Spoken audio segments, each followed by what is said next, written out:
हमारे यहाँ कहावत है कि तैराकी ढूंढता है, हमें क्यों तैराक बनना भाई। ऊपर मत चलो भाई साहब, उतर जाओ। आपका फिर आपका भी स्टेचू बनाना पड़ेगा। प्यारे साथियों, आज हम सब लोग डांगाबास प्रखंड के अपने पीड़ित परिवारों को जो निराश हो गए थे, नीचे रखो ना, जिनके मन में ये तकलीफ थी कि 11 साल बाद जो फैसला आया है, जिस फैसले से आपके मेरे और न्याय पसंद हर जाति धर्म के लोगों के मन में अविश्वास प्राप्त हुआ है। मैं इस तरह से भी कह सकता हूं कि अकेला हमारा मामला नहीं है, सैकड़ों मामले को सीबीआई लीड कर रही है और लाखों मामले कोर्ट में पेंडिंग हैं।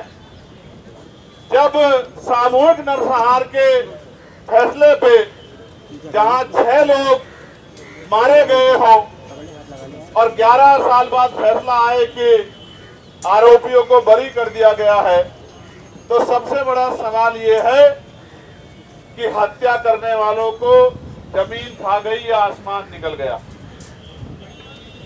आज हम सब लोग और न्याय पसंद हर वो व्यक्ति जिसका मामला कोर्ट में चल रहा है, इस फैसले को पढ़ने के बाद अपने घर में अपने परिवार के साथ बैठकर चर्चा कर रहा होगा कि जब डांगाबास में दिन दहाड़े जो सामूहिक नरसंहार हुआ उनको न्याय नहीं मिला तो हमें कैसे न्याय मिलेगा। ये बहुत बड़ा अविश्वास, क्योंकि कोर्ट के फैसलों को आधार बनाया जाता है, उसकी नजीर पेश की जाती है, आने वाले बहुत सारे फैसलों में उसके उदाहरण दिए जाएंगे। तो जो लोग कुर्सी में बैठे हैं उनकी जिम्मेदारी तय होनी चाहिए कि किसी भी अभाव में, प्रभाव में, सहयोग में, किसी भी प्रलोभन में वो न्याय को बाधित ना करें। प्यारे साथियों, न्याय का सिद्धांत ये कहता है कि अगर न्याय में देरी हो रही है तो ये भी एक तरह का न्याय है। अभी हमारा डेलीगेशन गया था अपनी मांगों को लेकर। अभी हमारे प्रदेश के अध्यक्ष भाई अनिल जी आपके सामने रखेंगे कि हमने परिवार के लिए क्या क्या, ये परिवार की मांग नहीं है, ये पूरे राजस्थान और देश के कमजोर वर्गों की मांग है, जिसको लेके हम लोग गए। हम लोग संविधानवादी लोग हैं, हम लोग हिंसा में भरोसा नहीं रखते, हम लोग कानून में भरोसा रखते हैं। न्यायपालिका पे हमारा अटूट विश्वास है। एक आधा आदमी करप्ट हो सकता है, पूरी न्यायपालिका करप्ट नहीं हो सकती। तो साथियों, हम अपने अटूट विश्वास को मजबूत रखेंगे। हम संवैधानिक लोग हैं, इसलिए हमने आज आंदोलन किया कि सरकार हमारी मांग को सुने। और मांग को सुनाने के लिए हम चाहते तो बैरिकेड से टकरा सकते थे, लेकिन यहाँ के पुलिस के वरिष्ठ अधिकारियों ने हमसे कहा कि आप अपनी मांग को सरकार के सामने रख दो, क्योंकि जैसे ही आप आए थे यहाँ और आपकी संख्या बढ़ती गई तो विधानसभा का काम रोक दिया गया और विधानसभा जो है स्थगित हो गई।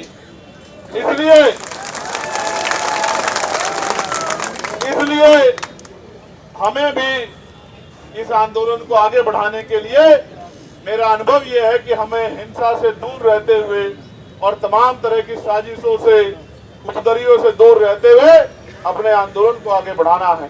तो अब मेरे बाद भाई अनिल जी किन किन मांगों को लेके हम गए, किससे मिले, उन्होंने क्या क्या आश्वासन दिया और आगे प्रदेश के नेतृत्व ने क्या तय किया है, इस मांग को, इस बात को आपके सामने रखेंगे। मैं आपसे आग्रह करूंगा बड़ी गंभीरता से, अनुशासन में उनकी बात को सुने और जो निर्णय आएगा कमेटी का, जो वो बताएंगे, फिर हम लोग उसका पालन करेंगे। मैं पुनः आपका आभार प्रकट करता हूं।